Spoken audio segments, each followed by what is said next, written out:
What's up, guys? It's Crash, and patch point 4 seems to be pretty well positively received for the most part across the internet. The gameplay you're seeing behind me is pre-patch gameplay. I actually streamed the patch last night over on twitch.tv/crash8, and I forgot to record. So this is some older gameplay. Sorry about that. But what I wanted to talk about today is, overall, I guess if I was going to sum up what I thought on the patch in one sentence, it would be where we should have been at the beta test. The beta test was just a couple weeks before launch, like a month before launch.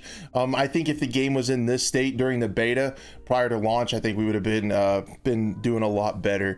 But it is overall feeling pretty good, but again, doesn't excuse the release of a pretty unfinished game.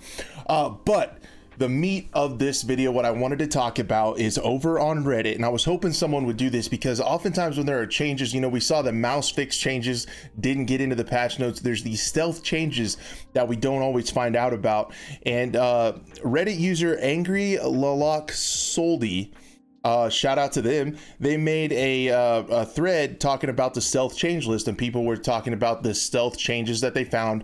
Florian replied to these, a DICE developer, and said some of these were actually in earlier, but people are just now finding them, getting back into the game. I highlighted the ones that I thought were interesting. If you guys want to look at all the lists so far, or if there's any stealth changes you found, definitely let me know in the comments, and you can also add them to this Reddit thread. I will put the link to the Reddit post in the comments down below so you guys can check it out if you want to see more. But these are just the ones that popped out to me that I thought were interesting for different reasons. So let's just get right into it.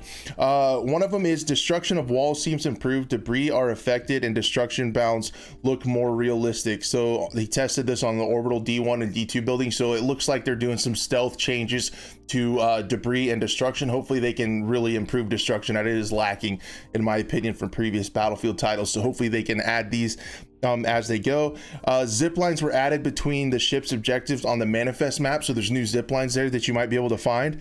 On the first loading screen with Exodus ship, now appears that far behind the ship is some type of oil rig and snowy mountains. This could be a tease to the upcoming rumored map exposure that will be with season 1 whenever that happens to launch in the summer at some point.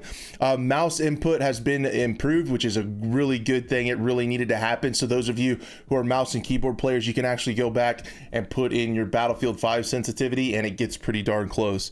Then the OVP drone range has been nerfed to 150 from 250, so that's a massive cut to Casper's drone range. I thought that was interesting and noteworthy. The smoke grenade has been nerfed with a smaller area of effect. Double tapping ping now makes a left hand pointing motion when not ADS, so even if you double tap, it does the spotting motion with your hand, with your left hand. Lasers and flashlights are on by default now, so that's a change. New takedown animations have been added to portals, so they're adding takedown animations, and I'm wondering we'll have to see whenever the battle passes come out if different takedown animations are going to be like microtransaction stuff. Yay. You can finally ping incoming revive through walls and surfaces, so if one of your squad mates is down on the other side of a wall, you can ping and let them know that you're on your way. When your own armor plate is broken, the screen seems to flash blue, so that's an interesting visual indicator when your armor is taken up, just so everyone knows. I think armor should be taken out of the game. I don't really enjoy it very much. Remove some graphical options from the settings menu, film grain and lens distortion. Those don't belong in video games in my opinion anyway, so that's good. When selecting your weapons or gadgets, you see what your squad mates have equipped with some green dots. You see what squad mates ping a capture point. Yeah, so you can see whenever you're picking your loadout what other guns and gadgets and things that your squad mates are using, so you guys can kind of diversify your loadouts. I think that's pretty cool. Jump slide bunny hopping seems to give you a little boost. Did they add slide canceling? Hope not.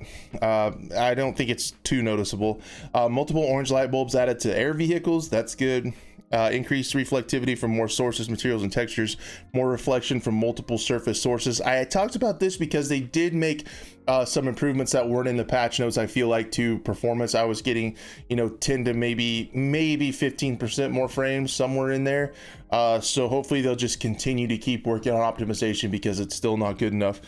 Multiple new icons have been added for the Wildcat, Condor, stuff like that. So I mean, a lot of these changes just show, and even at the point 4 changes, that the game just needed this extra time to get to a releasable state.